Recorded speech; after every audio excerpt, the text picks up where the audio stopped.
নমস্কার, সবাইকে প্রজাতন্ত্র দিবসের শুভেচ্ছা জানাই। আজ 26শে জানুয়ারি, রবিবার। আজ আমরা প্রজাতন্ত্র দিবস পালন করছি। বহু স্কুল, অফিস এবং আরও বহু প্রাতিষ্ঠানিক জায়গায় প্রজাতন্ত্র দিবস পালিত হয়।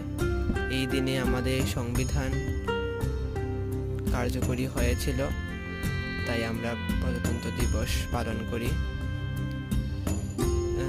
আজকে তেমনভাবে আমি কোথাও যাইনি, বাড়িতেই আছি, আর কোথাও যাবো না হয়তো। তো সবাইকে প্রজাতন্ত্র দিবসের অসংখ্য শুভেচ্ছা।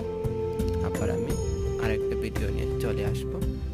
সবাই আমাকে প্লিজ সাবস্ক্রাইব, শেয়ার, লাইক করবেন, কমেন্ট নিশ্চয়ই করবেন। আপনাদের কীরকম ভিডিও ভালো লাগে প্লিজ জানাবেন।